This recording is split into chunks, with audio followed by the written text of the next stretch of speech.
Hari Om. Kedareshwara Temple. Mahabaleshwar abounds in ancient temples. The last one we visited was the Kedareshwara Temple in Dandigarh village in Panchaganga. Obviously, very few people visited this temple. My eyes were drawn to the small figure of a tortoise on the floor. It was exquisitely carved. This is a very common feature in many of the Maharashtra temples. Next came the magnificent Nandi, again a common feature in all the temples we had been visiting. The special feature was that he had a bronze head. I whispered into his ear to allow us to give us his blessings to enter the divine presence and to get Shiva's blessings. I thought he nodded his head.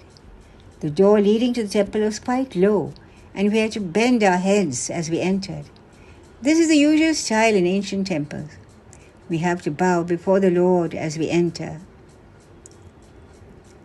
Inside was a hall with the roof supported by 4 ancient-looking pillars. A huge bell hung from the ceiling. The lingam was supposed to be Swayambhu or self-formed and quite small. It was encased in the usual coiled-up figure of a cobra made of bronze. We were allowed to do abhishekam to the lingam. The delightful feature of this was that unlike so many of our ancient temples that had been renovated and pasted with marble and paint, this one was still untouched. As we sat down to meditate, I could feel the centuries of condensed spirituality seeping into my very soul. It was such a delightful experience that I had to force myself to open my eyes and go out. Then I noticed 2 figures on either side of the entrance door, which I had missed when we entered. On the left was a female figure of some goddess. On the right was obviously the fierce figure of Kala Bhairava. I bowed to both of them. Before leaving, I whispered my thanks to Nandi once again. He had such a benign expression.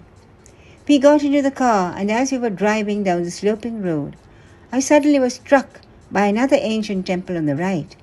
I asked the driver to stop, and we got down.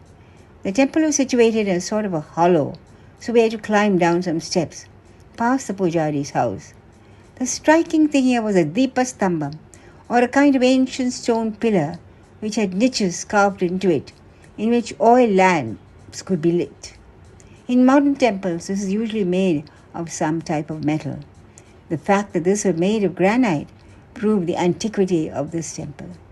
Again, it appeared as if no one visited it. Grass was growing wild all around the place. We went inside and found the door was locked. Suddenly the pujari appeared and opened the door for us. He had obviously seen us filing past his house.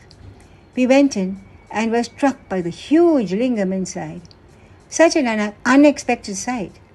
As is usual with all Shiva temples, we were allowed to touch the lingam and do abhishekam. This was really a boon.